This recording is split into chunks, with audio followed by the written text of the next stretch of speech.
Good morning, ladies and gentlemen. Let me ask you a question. What keeps you up at night?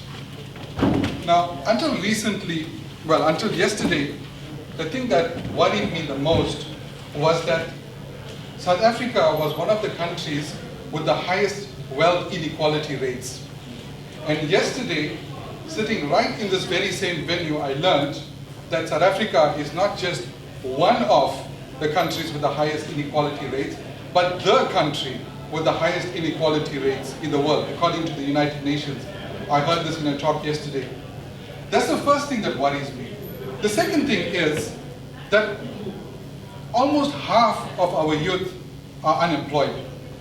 Now, over the years, in my 20 years of teaching and software development, I tried to figure out what is the reason for this.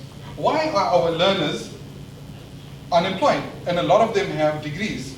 And the trouble I found was that they caught up in this catch-22 vicious unemployment cycle, which is this.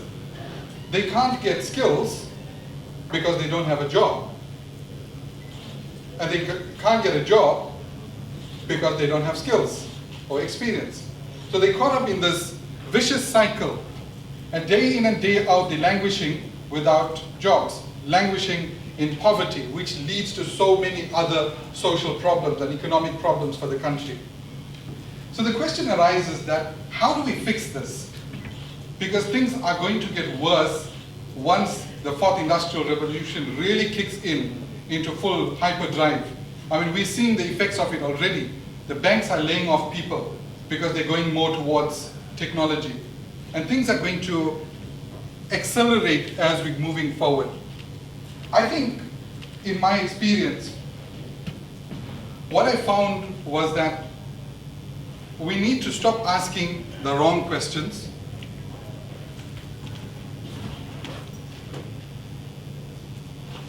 and start asking the right questions. The wrong questions are this: how is the fourth industrial revolution going to affect our economy? And how is it going to affect education? And how is it going to affect our youth? You know why that's the wrong question? It's the wrong question because it denotes that we are helpless. As if we're waiting on the shore for this big tidal wave to come and wash us away, and we're totally helpless. Now, if we reframe this question, reframe the challenge, and ask instead, how can we use the fourth industrial revolution to improve our economy, employ our youth, and improve the lives of people in our country? Now we're taking ownership. Can you see that? Now we're saying, how are we going to use this technology? Because this technology doesn't belong to anybody. It's there for everybody to take. And I'll give you some examples of how we used technology in the past. But before I go there, what are the skills that our youth are going to need to survive the fourth industrial revolution? Not just survive, but thrive. Now look at this screen. We're going to start off with mental elasticity. That means they're able to embrace change, unlearn what they've learned, and relearn new things. Now in this day and age, we have to do this all the time. An old version of Microsoft Windows goes out and a new version comes in. We have to unlearn, we have to relearn. Creativity. When I talk about creativity, it's not just about art and design. It's about creatively solving problems in the world around us. It's about bringing things into existence that weren't there before, which leads us straight into problem-solving skills. You know, Elon Musk, he said recently that you are paid in proportion to the size of the problems you solve.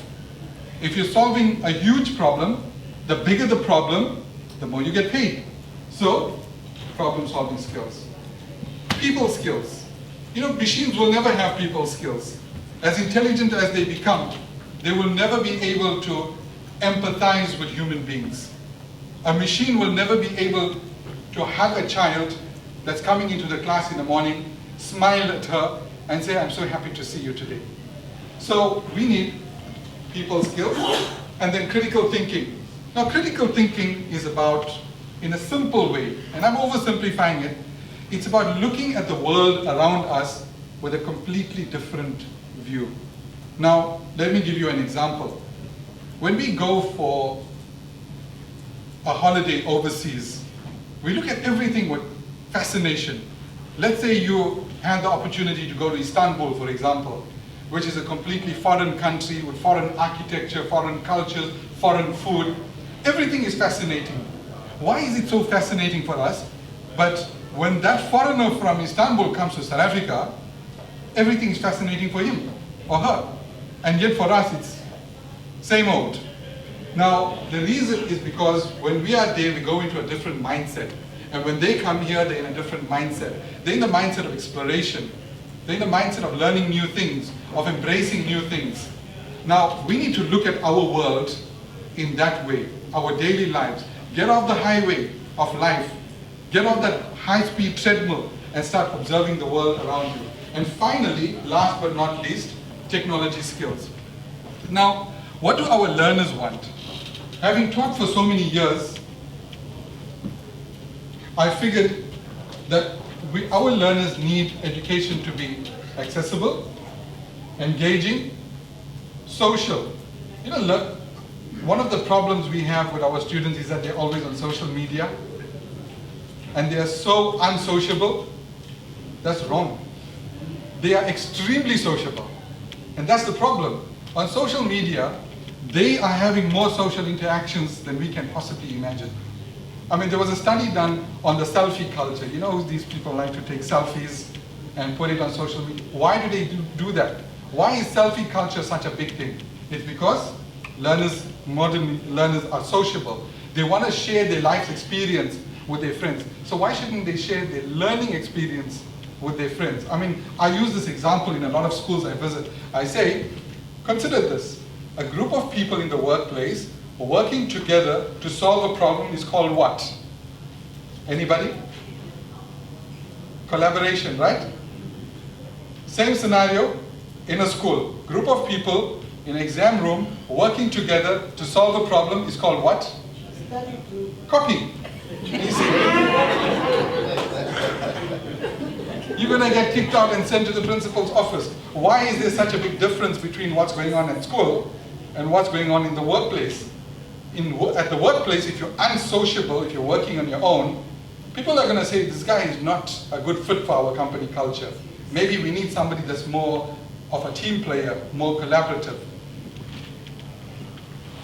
Learning needs to be interactive. Learners don't want to be spoken to all the time. They don't want to sit and do clerical work, like Sir Ken Robinson calls it, clerical work in the classroom. They want to be a part of the learning experience. They want learning to be flexible, and they want it to be self-paced. Now here's a problem. I've got a nephew in Stenger. He's about this height, he's tiny, but he's got a brain that's too big for his body.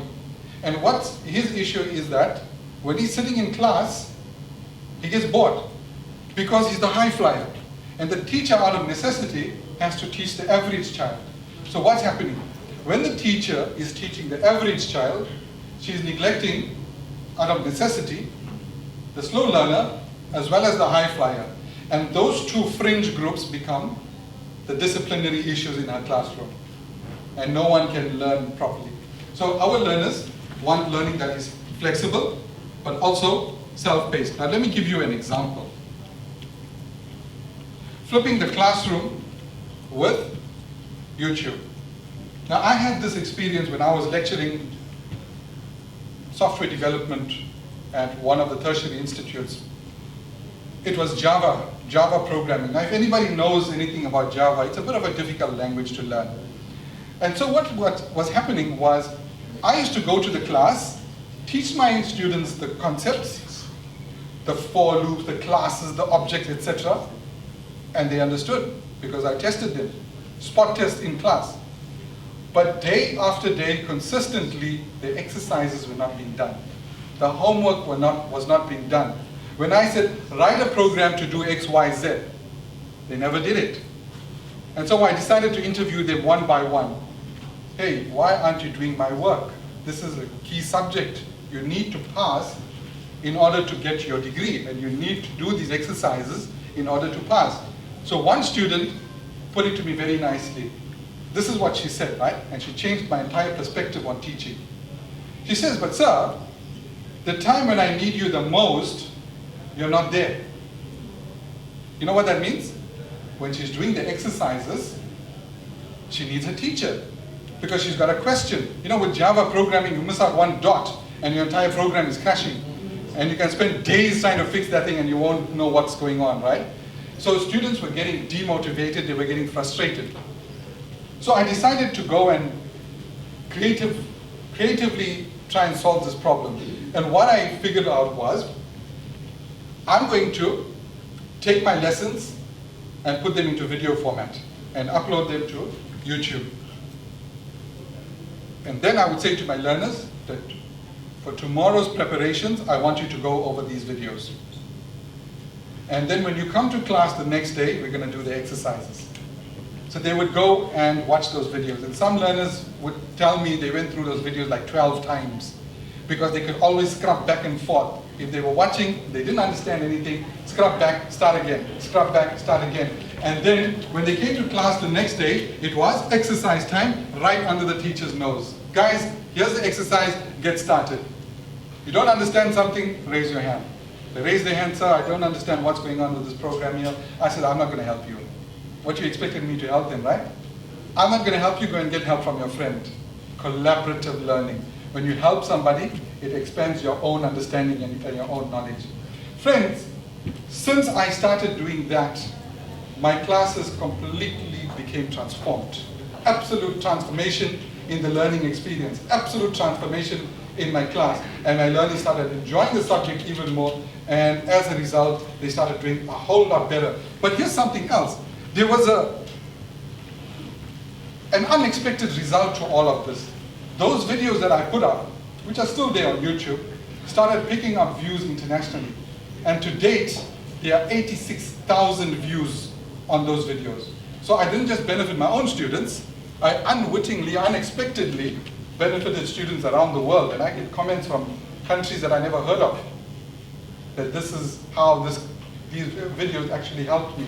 Now, what did this prove? This proved that we can transform learning by using a platform that's completely free and available to everyone. An ordinary Web 2.0 platform. Now let me give you another example. Mr. White introduced me earlier on as having won the Vodacom App Star Award. Wow, that sounds like a great thing, right? But let me tell you the story behind it and you will understand how it came to that. When I was tutoring kids, maths, one of the problems I found was that they understood the concepts, very similar to the Java issue, right? They understood the concepts, but they didn't have enough opportunities to do exercises. Because they would get 10 or 12 or 15 exercises in class, maybe find a couple more in the textbook, and that was it. So, yes, they understood concepts, but there wasn't enough practice. So what I decided to do was to create practice worksheets in Microsoft Excel.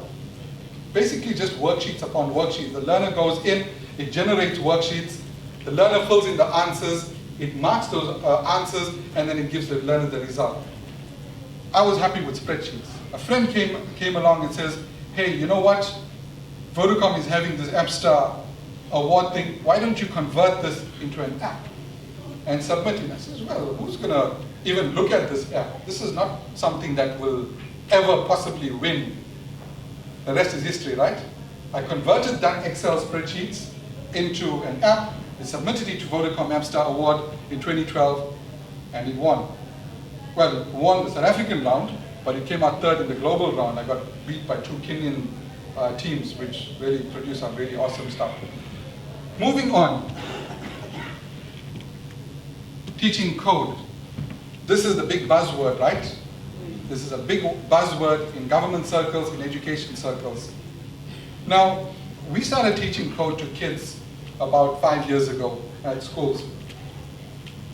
Physical face-to-face classes. But you know, this is not particularly scalable. This is not the best and most ideal way to teach because we can only be teaching at one school at a time. So what I decided to do was something very similar to the Java videos. We made videos out of the classes, out of the lessons, and then we embedded those videos into multimedia ebooks. And then we tested these multimedia ebooks on learners as young as grade 3. As young as grade 3, meaning There was no instruction given to them.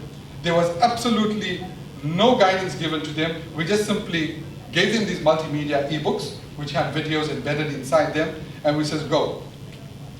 Friends, these learners figured out how to use those multimedia ebooks. They downloaded the software themselves, and they started using the software, and they started coding their own video games within half an hour. Now, how amazing is that? Now we make these books available. I think they're available through Snapify and ITSI in 5 different African countries. Which leads me to my most ambitious project ever, which I started this year.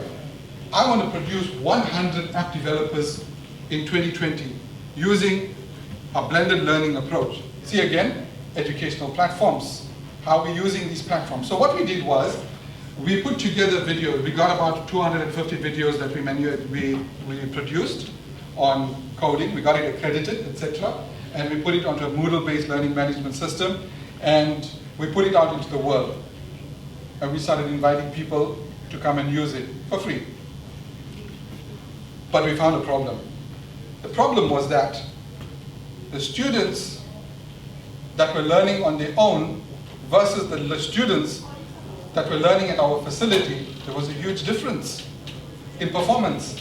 The students at our facility were doing a whole lot better.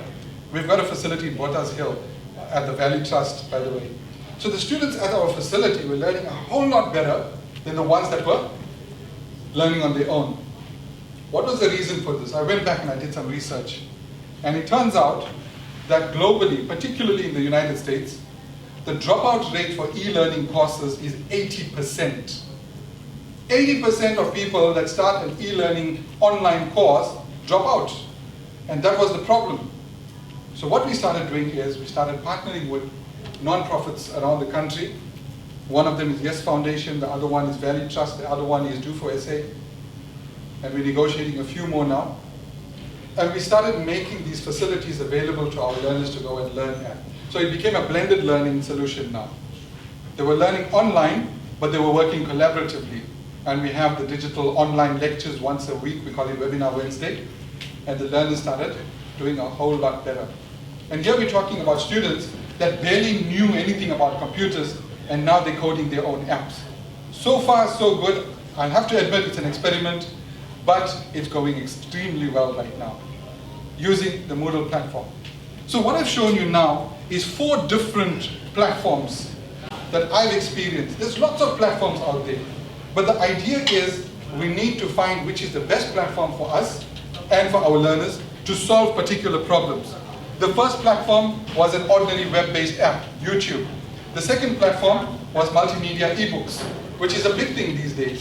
The third platform was the LMS, Moodle. And the fourth one, that's my memory for you, a mobile app. Mobile apps, a mobile app solution, and we found a solution to a major problem in that way. Now, what our learners need, particularly in the tertiary stage, is this. This is what I call the skills pyramid. They need qualifications, they need the knowledge, which our universities are doing exceptionally well. Unfortunately, the vast majority of learners don't have this, marketable skills. So because they lack marketable skills, they're caught up in that cycle that I told you about.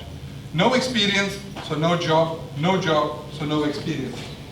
But then, there's something above this, which is entrepreneurship. There's a lot of learners, especially in the software development world, that have taught themselves awesome skills, but they don't know what to do with those skills.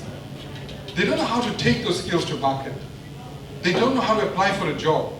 They don't know how to sell themselves, how to convince somebody that I'm the right person for the job. Or they have an app solution that could make millions, but they don't know how to take it to market. So we need to bring in this third layer, which is severely lacking in our education space. Now, the question is, what is the action plan? How do we take this forward? How do you take this forward? How does the country take it forward? Friends, in my experience, I found that, you know, when we talk about should we use a top-down or a bottom-up approach, Well, here's it. We need a top-down and a bottom-up approach. Teachers are the main drivers. If you want to implement technology, if you want to use and leverage technology to improve education, you have to focus on the teachers. No one else but the teachers, and give them support from the top. Governmental level, school management level, university management level, whatever it is. And then inspire grassroots action. Get them to start doing things. Take little baby steps and start moving. But how do you do that? You appoint innovation champions. People that are naturally inclined, that are excited about technology off the bat. So you don't have to convince them about anything. You know, I was talking to a group of lecturers, I think it was Pietermaritzburg, and I was telling them about today's generation and how they love technology and how they need technology. And one of the lecturers raised her hand and she said, you know, I am that generation. Yes, I'm a lecturer, but I am that technology generation. I want technology in my space. But the issue in her specific space was that she wasn't getting the support from the top. So she was ready, and she was a champion. She was innovative, she had some great ideas, but there wasn't that. So there has to be that flow. Next thing is, we need to keep it simple. Yes, there's this, we have this inclination when it comes to technology to go big bang. And if you want to know what happens, what can go wrong, I want you to research something, right? Research what happened about 3 years ago in Los Angeles when Apple and Pearson decided to roll out iPads with content to the Los Angeles Education District. Clue, it was a massive flop because they went big bang. But read about it, it's very interesting. We need to start with simple baby steps and give teachers the opportunity to experiment. Give them the flexibility and the tools to experiment, make mistakes, learn from their mistakes, and over time, find the correct solutions. This is not an overnight solution. This is a strategic multi-year plan. And if we keep that in mind, we put in milestones, we put in targets over the next 5 to 10 years, then we're going to definitely see success. Trying to do too much too quickly is a sure sign of failure, and not doing anything also is a sure sign, a sure recipe for failure. Ladies and gentlemen, I'm going to conclude with this. If you want to keep in touch, I am on LinkedIn. You can search my name on LinkedIn. I would love to hear from you. I would love to hear your thoughts, well, starting now in the Q&A session.